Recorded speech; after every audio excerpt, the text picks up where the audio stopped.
Hey, Happy New Year. Christmas time, a week or so ago, I wanted a new Republican president. I didn't get it. I'm just biding my time. Hey, Biden, he's a train wreck. I gotta tell you, he shut down the big wall, the Mexican wall that's being built to separate the two countries, and all that machinery, hundreds of millions of dollars worth of equipment sitting there. What's gonna happen to it? Somebody's gonna steal it probably every day. Something's going missing. Hey, all of that money, and then upwards to $100 billion is sitting over there in Afghanistan when he pulled out and he shouldn't have, and there's such damage caused. Another bad thing, and then you got the pipeline that he canceled, the Keystone pipeline, and on goes the list. One more thing on the list, oil. I mean, Trump put oil back in the front burner, so to speak, and America now was a country that exported oil instead of importing it. Now, all of a sudden, guess what? They're importing again. All of this has happened in 1 year. Wow, can 2022 be any better? Can 2022 be any worse? Kind of, sort of, maybe, we hope not, but we'll wait and see. Hey, I went to church Christmas Eve in Las Vegas, Nevada, and you know what? When they were singing the Christmas carols, the one about the three wise men in the East, they came to visit baby Jesus. I had a political thought, and I thought, hey, there's no wise men in the East anymore. I don't know where they went. I think they're all out West. There certainly ain't in the East anymore. In politics, at least, there's a lot of wise people out there, but not politicians. Just saying. Canada, you go down East there into Ottawa and see what you get. Whole bunch of people that are manipulating the world, and it's working their world, not the Canadian world. They're changing the country. It's a bad thing. I hope in 2022 that somebody, the people, the politicians, the people stand up to the politicians stand up to the government, the Prime Minister of Canada, and his little circle, the people that are changing, fundamentally changing the nation. And somebody needs to go up and say, hey, y'all can't do that anymore. Slap, make it happen. Get on it. 2022. Looking forward to good things happening and not just the bad. Vice President Harris, she said, democracy is at risk now. We have to change the voting system because we want fair elections all of the time. She's talking like this.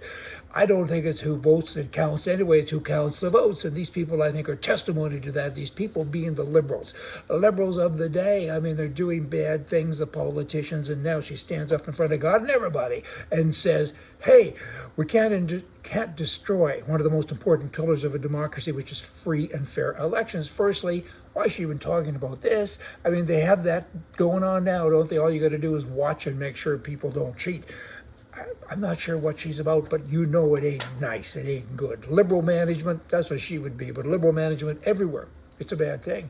Democrat governments, governors, and leaders, and liberal ones in Canada and other countries as well, they mess things up for the people. They really, truly do. Liberal management, though, in Chicago in 2021, let's analyze this mess.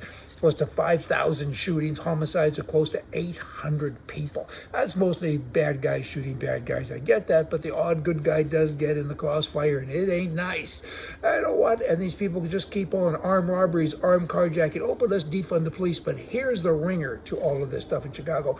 If you're a bad guy, and you do a bad thing, you jump in your car and race away with a bag full of money, right? Or a carjacked person. The police can't chase you. It's against the law for the police to chase you in Chicago. That makes sense for the criminals, I guess. Who would put a law in place like that? Left-wing, wacko kind of, sort of, maybe rich people, they're hiring guards now. And the poor people, they can't do that. But the rich people are doing that. The poor people can't even afford, some of them, many of them, can't afford to go out and pay the permit fees, the gun fees, to get a carry permit or even a gun at home to look after themselves because crime is running amok. I am inspired by your presence.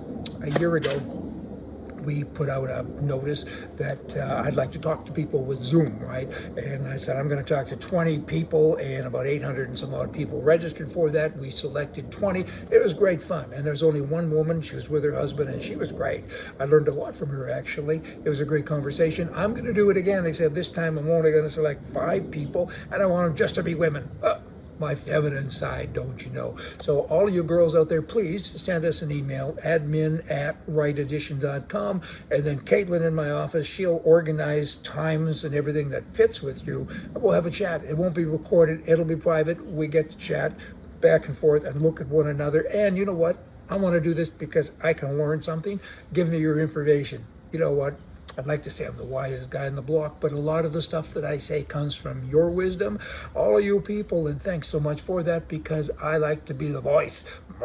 Maybe of reason, who knows? But anyway, send your emails in, ladies, admin@rightedition.com, and I'm looking forward to talking to you. And again, we'll spend an hour, we'll spend a half an hour, we'll spend 2 hours, whatever it takes to learn stuff about how to save our nation, and just general lifestyle stuff as well. Look forward to it. You all come back.